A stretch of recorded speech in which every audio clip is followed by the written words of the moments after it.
আজকের এই ভিডিওটি অত্যন্ত গুরুত্বপূর্ণ হতে চলেছে, তাই সকলের কাছে অনুরোধ করব ভিডিওটিকে শেষ পর্যন্ত দেখুন।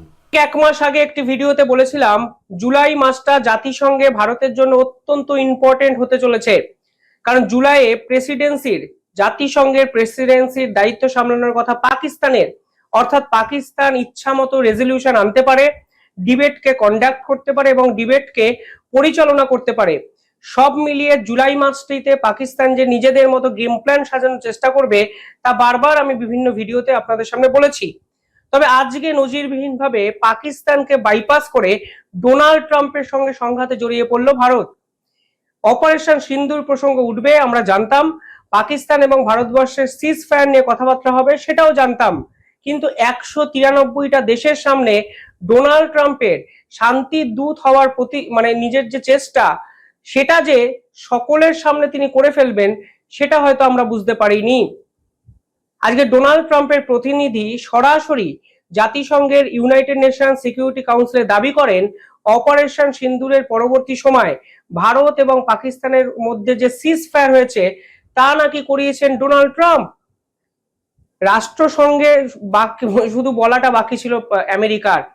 অপারেশন সিন্দুর পর্ব ভারত এবং পাকিস্তান আমার দৃঢ় বিশ্বাস নিজেরাই হয়তো ভুলে গেছে। ভারত তো ভুলে গেছেই, কারণ ভারত অপারেশন সিন্দুরের পর আরো 2 মাস অতিরিক্ত কাটিয়ে ফেলেছে।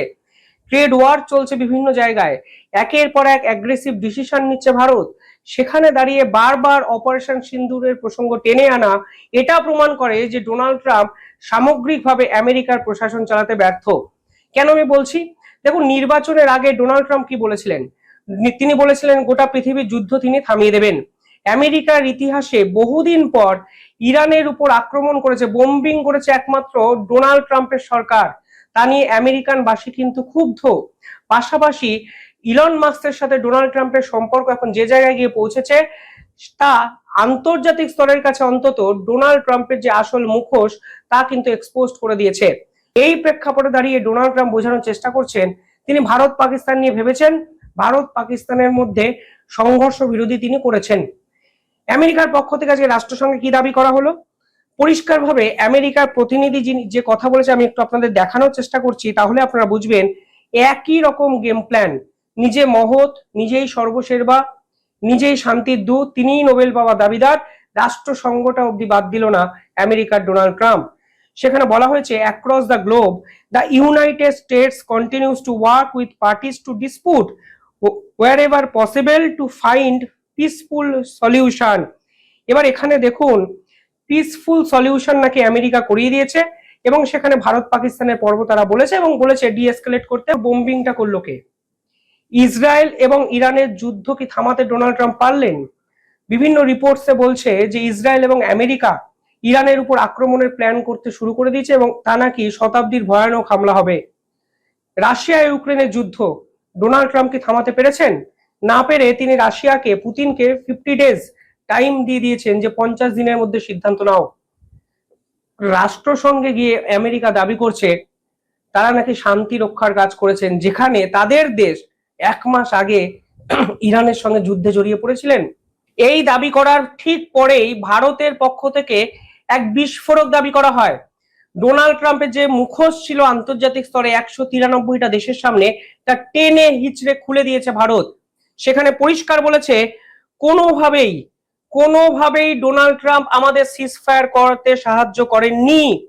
সিজ fire was agreed bilaterally via direct DGMO to DGMO contact and not mediated by the US অর্থাৎ ইউনাইটেড স্টেট।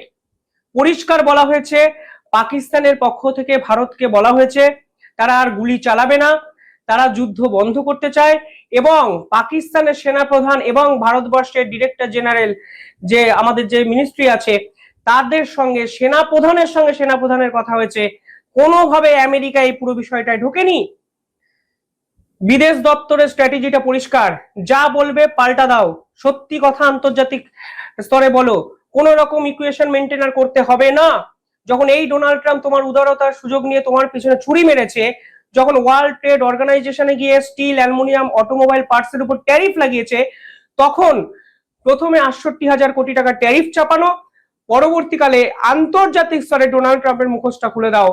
পরিষ্কার স্ট্র্যাটেজি ভারতের, পাকিস্তান প্রেসিডেন্সি পদে থাকুক বা না থাকুক, তুমি তোমার কথা বলো, যারা ভারতের বিপক্ষে চক্রান্ত করছে তাদের আসল চেহারা সকলের সামনে প্রকাশ করে দাও।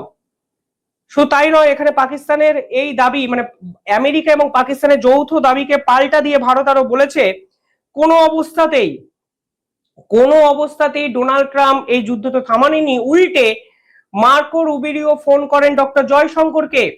এমনকি মার্কো রুবিরিওর পদে জেডি ভ্যান্স আমেরিকার ভাইস প্রেসিডেন্ট স্বয়ং ফোন করেছেন প্রধানমন্ত্রী নরেন্দ্র মোদীকে। জয়শঙ্কর এবং প্রধানমন্ত্রী নরেন্দ্র মোদী, জেডি ভ্যান্স এবং মার্কো রুবিরিওর এই ফোন কল রিজেক্ট করেন এবং জয়শঙ্কর পরিষ্কারভাবে বলে দেন, যদি পাকিস্তান সেনাবাহিনী ক্ষমা চেয়ে আমাদের সেনাপ্রধানকে অনুরোধ করে তাহলে আমরা ভেবে দেখতে পারি। জয়শঙ্কর কি বলেছিলেন? We have a mechanism to talk to each other as a hotline. So on the 10th of May, 10ই May, it was the Pakistani army who sent a message that they were ready to stop firing and we responded accordingly. পরিষ্কার কথা, সোজা কথা, সহজভাবে সকলের সামনে বলে দিয়ে Donald ট্রাম্পকে নস্যাৎ করে দিয়েছেন ডক্টর জয়শঙ্কর। বলে দিয়েছেন পাকিস্তানের সেনা প্রধান আমাদের ফোন করে এবং তারা বলে আমরা গুলি চালাবো না, আমরা সিজ ফায়ার করতে চাই। অর্থাৎ ভয়টা পাকিস্তান পেয়েছিল, ভয় পেয়ে তাদের সবকিছু চুপসে গেছিল। কোট আনকোট আমি দেখাই জয়শঙ্কর কি বলেছিলেন। ডক্টর জয়শঙ্কর বলেছিলেন, obviously US Secretary of State Marco Rubio and Vice President JD Vance had called up. Rubio had spoken to me, Vance had spoken to our Prime Minister. They had their view and they were talking to us. They were talking to Pakistani side as indeed were some other countries. অর্থাৎ পরিষ্কারভাবে বলে দেওয়া হয়েছে ভারতের পক্ষ থেকে, JD Vance phone করেছিলেন, আপনার মার্কো রুবিও আমাকে ফোন করেছিলেন, কিন্তু আপনারা সিজ ফায়ার করার নিয়ে আমাদের অনুরোধ করেছিলেন, পাকিস্তানের বর্তমান সাইডটাকে আমাদের সামনে রাখার চেষ্টা করেছিলেন। অথচ রাষ্ট্রসংঘে গিয়ে আপনি বলছেন আপনি সংঘর্ষ বিরোধী করেছেন। এই দ্বিচারিতা দয়া করে ডোনাল্ড ট্রাম্প করবেন না। আপনি শান্তির জন্য নোবেল পান কিংবা মিথ্যা কথার জন্য নোবেল পান, সেটা আপনাদের বিষয়, কিন্তু 193টা দেশের সামনে আপনি সর্বসমক্ষে অন্তত আমেরিকার মান সম্মানটা ডোবাবেন না। ভারতের পক্ষ থেকে পরিষ্কার আজ রাষ্ট্রসংঘের মঞ্চে বুঝিয়ে দেওয়া হয়েছে। আমার মনে হয় সাম্প্রতিক সময়ের সব থেকে বড় অ্যাগ্রেসিভ ভারত আজকে কিন্তু স্ট্যান্ড আন্তর্জাতিক স্তরে নিল। নিয়মিত ভিডিওগুলি দেখতে হলে আমাদের সঙ্গে থাকুন।